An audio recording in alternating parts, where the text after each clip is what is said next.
நண்பர்களே வணக்கம். கள்ளக்குறிச்சியிலிருந்து ஜாலகா பேசுகிறேன். ஸ்ரீ ஜாலகா தேவி ஆன்மீக அறக்கட்டளை மற்றும் மாந்திரிக விழிப்புணர்வு. நிறைய பேர் என்கிட்ட, ஐயா வீட்டில் பணமே தங்க மாட்டேங்குது, எவ்வளோ பணம் சம்பாதிச்சாலும் அது கையில் நிற்க மாட்டேங்குது, அதுக்கு ஏதாவது வழி இருந்தால் ஒரு யூடியூப்பில் ஒரு விழிப்புணர்வு ஒரு பதிவு போடுங்க அப்படின்னு நிறைய நபர்கள் என்கிட்ட கேட்டதுக்காக மகாலட்சுமி வீட்டில் தங்கக்கூடிய என்னுடைய அனுபவ முறையை நான் இதை பதிவிடுறேன். இந்த ஒவ்வொரு விஷயமும் நான் அனுபவிச்ச விஷயங்கள் மட்டும்தான் இந்த யூடியூப் சேனலில் போட்டுட்ருக்கேன். ஏன்னா மற்ற நூல்லையோ மற்றவருடைய அனுபவங்களையோ மற்ற சில இருக்கிற இணையதளத்தில் இருக்கிற பதிவுகளை நம்ம போட்டோம்னா கண்டிப்பாக அது சரியாக பலன் தருமா அப்படின்னு கேட்டால் அது என்கிட்ட பதில் கிடையாது. என்னுடைய அனுபவங்கள், நான் கற்றுக்கிட்ட என்னுடைய அனுபவங்கள், ஏன்னா நான் இந்த யூடியூப் சேனல் ஆரம்பிக்கிறதுக்கு முன்னாடி நான் எப்படி இருந்தேன், என்னுடைய தொழில் எப்படி இருந்தது, இந்த யூடியூப் சேனல் ஆரம்பித்து இன்றைக்கி நான் இந்த அளவுக்கு வளர்ந்துருக்கிறதுக்கு காரணம் என்னுடைய அனுபவங்கள் தான். இந்த அனுபவங்களை உங்களோட ஷேர் பண்ணிக்கணும் அப்படிங்கிறது என்னுடைய ஒரு ஆசை. ஸோ இதை நான் சொல்கிறேன். இந்த பதிவு உங்களுக்கு பயனுள்ளதாக இருக்கும் அப்படின்னு நான் நம்புகிறேன். சரி, நம்ம பதிவுக்குள்ளே போயிடலாம். வீட்டில் எல்லாரும் விளக்கு ஏற்றுவோம் இல்லையா? காமாட்சி விளக்கு, லட்சுமி விளக்கு, குபேர விளக்கு, அகல் தீபம், இந்த மாதிரி விஷயங்கள்லாம் நம்ம விளக்கு போடுவோம். அந்த விளக்குல இந்த டைமண்ட் கல்கண்டுன்னு சொல்லுவாங்க, அந்த கல்கண்டை வாங்கி அந்த தீபத்தில் போட்டு அந்த தீபத்தை பற்ற வச்சிங்க அப்படின்னா லட்சுமி கடாட்சம் ஏற்படும். நல்ல எண்ணெய், சுத்தமான நல்லெண்ணெயில டைமண்ட் கல்கண்டு வாங்கி போடணும். உடனே நீங்கள் கேட்கலாம், தாமரை திரி போடணுமா, பஞ்சு திரி போடணுமா, கடலை திரி போடணுமான்னு. திரியெல்லாம் ஒரு பெரிய பிரச்சனையே இல்லை. அப்படி போடணும் அப்படின்னா தாமரை திரியில தாராளமாக போடலாம். அது ஒரு பெரிய விஷயம் இல்லை. நல்லெண்ணெயில நீங்கள் டைமண்ட் கல்கண்டு போட்டு தீபம் ஏற்றினால் வீட்டில் மகாலட்சுமி வசியமாவாள். வீட்டில் வெள்ளை புறாக்கள் வளர்க்கலாம். பணம் தட்டுப்பாடு நீங்கும். உங்களுக்கு எல்லாம் தெரியும், நிறைய பேர் புறா வளர்த்துப்பாங்க. புறா ஒரு 4 உள்ள ஒரு பறவை இனம்.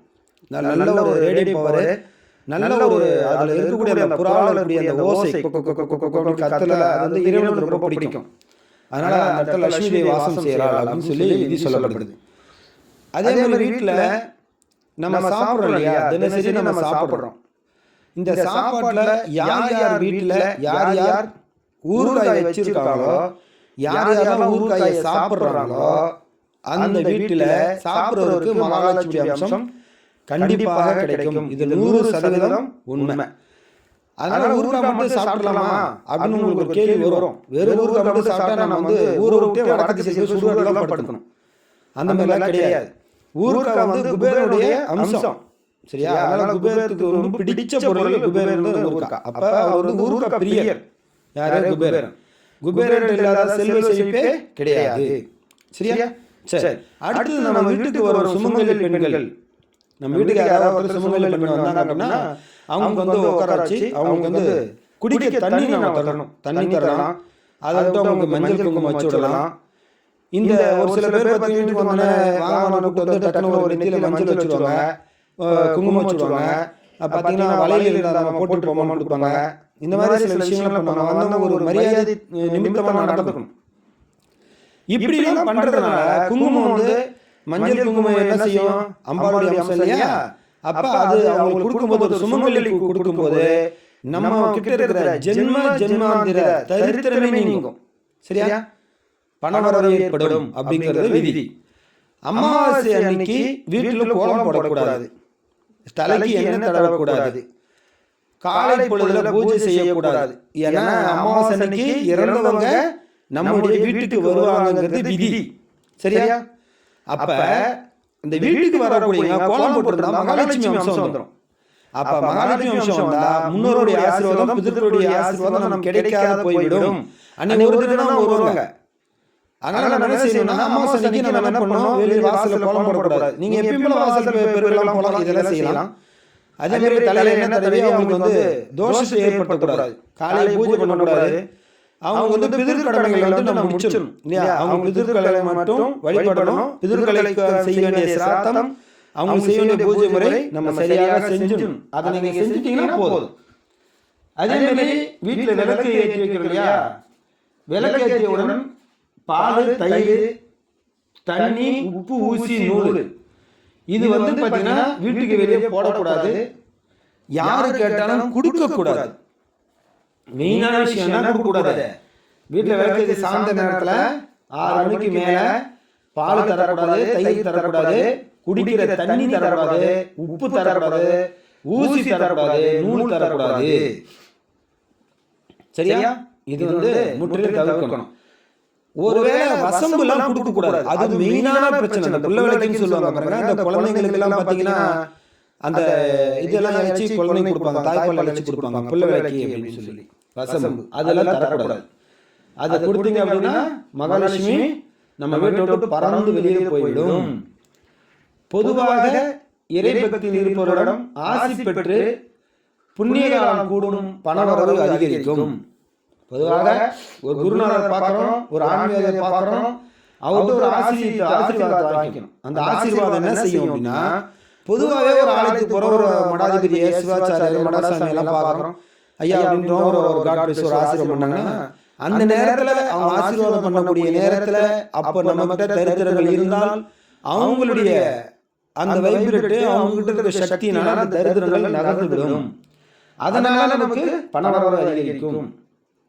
வெள்ளிக்கிழமை சுக்கிர ஓரையில் மொச்சக்கொட்டை, சுண்டல் மகாலட்சுமிக்கு நைவேத்தியம் செய்து குடும்பத்தினர் சாப்பிட தொடர்ந்து செய்து வந்துட்டு இருந்தால் பணவரவு அதிகரிக்கும்.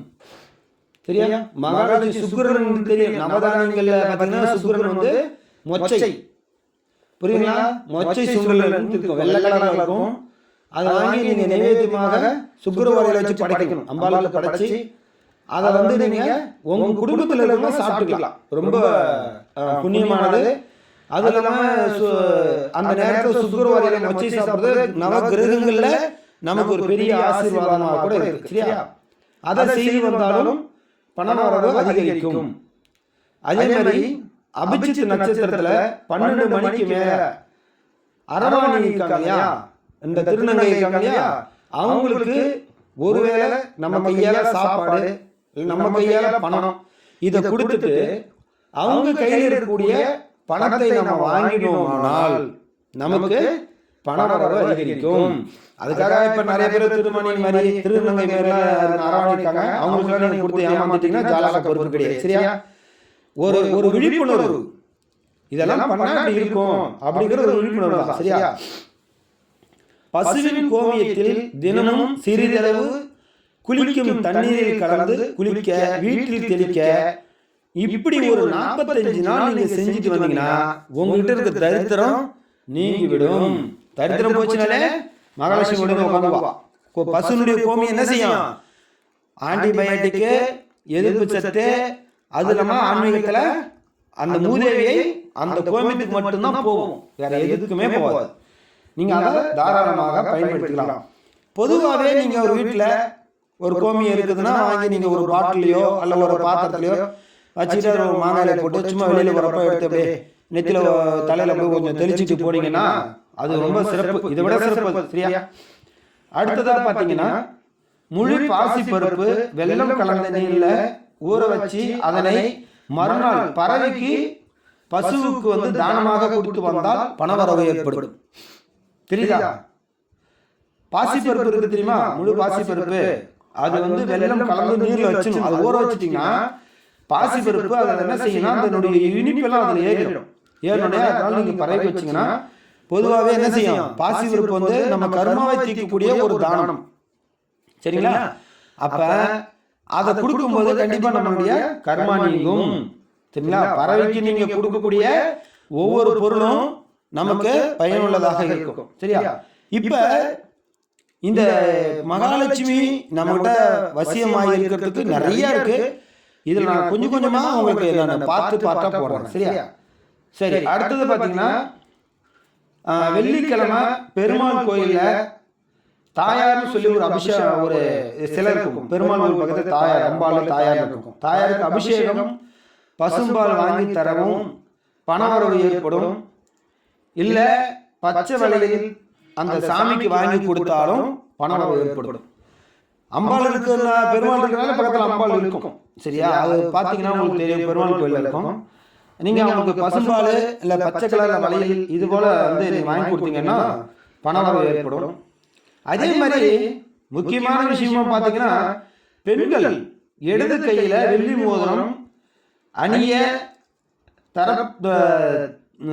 வந்து அணியக்கூடாது. அது வந்து ஒரு எப்படி சொல்றதுன்னா, ஒரு எதிர்கொள்ளும். நம்ம கிட்ட வந்து விஷயங்கள் அவங்க கையில மோதிரம் போடக்கூடாது, ஒரு அதிருப்தி ஏற்படுத்தும். சரிங்களா? ஒரு திருப்தி இல்லாம அதிருப்தி ஏற்படுத்தும் சொல்லப்படுது. சரியா? அதை வந்து நம்ம மாத்திக்கணும். பெண்கள் வந்து இடது கையில் வெள்ளி மோதிரம் அது சொல்லிட்டேன் இல்லையா? சரி, ஓகே.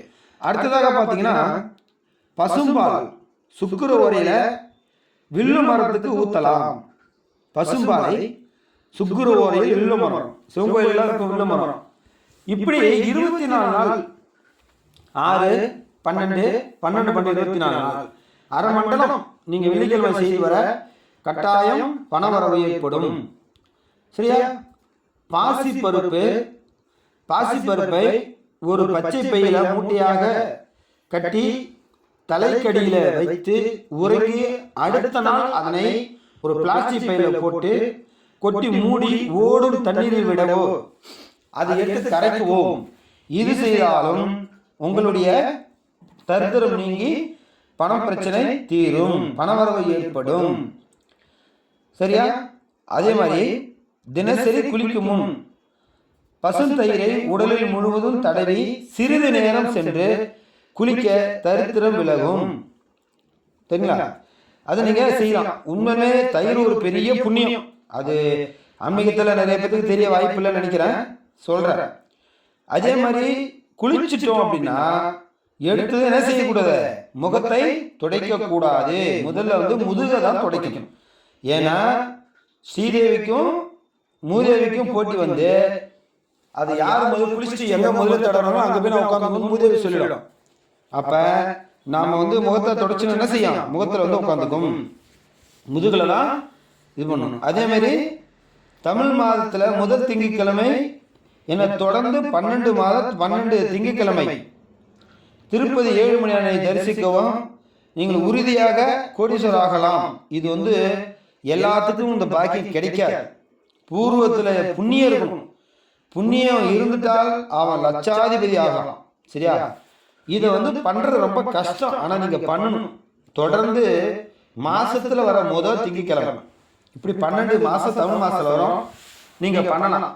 பெருமாளுக்கு வந்து நீங்க தரிசனம் செய்யலாம், பெருமாளுடைய அபிஷேகம் பண்ணலாம், பெருமாளுடைய ஒரு அச்சதை இந்த மாதிரிலாம் பண்ணலாம். சரிங்களா? அடுத்தது பார்த்தீங்கன்னா, குடியிருக்கிற வீட்டில் வடகிழக்கு பகுதியில் கிணறு, நெல்லி மரம், வில்வ மரம் இருக்க அந்த வீட்டில் மகாலட்சுமி அம்சம் ஏற்படும், கடாட்சம் ஏற்படும். இது வந்து எல்லாத்துக்கும் தெரியும். வடகிழக்குனா எங்க, உங்களை எல்லாரும் ஈசானிய மூலையில வைக்கணும். நெல்லி மரம் இருக்கலாம், வில்லு மரம் இருக்கலாம், கிணறு இருக்கலாம், அல்லது ஒரு குட்டையாவது அந்த இடத்துல நீங்க வச்சுக்கலாம். அப்படி இல்லைன்னா ஒரு தண்ணி ஒரு பாத்திரத்தை வச்சுக்கலாம். இதுதான் நிறைய பேர் ஆபீஸ்ல வச்சு அதில் எலுமிச்சம்பழம் போட்டு வச்சிருப்பாங்க.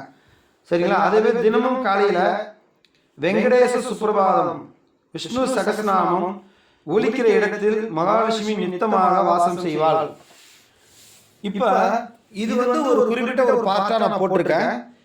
திரும்பவும் இந்த மகாலட்சுமி அம்சம் அப்படி சொல்லி நான் திரும்ப அடுத்த ஒரு பார்ட் உங்களுக்கு கட்டாயம் போடுறேன். தொடர்ந்து நம்ம சேனலை வந்து சப்ஸ்கிரைப் பண்ணுங்க, லைக் பண்ணுங்க.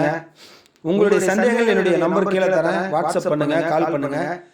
உங்க நண்பருக்கு ஷேர் பண்ணீங்கன்னா அவங்களும் இதை தெரிஞ்சு அவங்களும் புண்ணியம் அடைவாங்க. ஒரு விஷயத்தை நம்ம கேட்டுட்டு அப்படியே மறைமுகமா விடுறதுனாலயோ இல்ல அவங்க தெரிஞ்சுக்க கூடாதுன்னு நம்ம நினைக்கிறதுனாலோ எந்த ஒரு விஷயமும் கண்டிப்பா உங்களுக்கு பலன் தராது. இதை நீங்க அடுத்தவங்கள்ட்ட சொல்லும் போதுதான் கண்டிப்பா அது நமக்கு பலன் தரும் என்பதுதான் ஆன்மீக சாஸ்திர விதியா சொல்லப்படுது. சரிங்களா? சோ தொடர்ந்து நம்ம பேசுவோம். நன்றி, வணக்கம். ஜெய் ஜாலகா தேவி நம.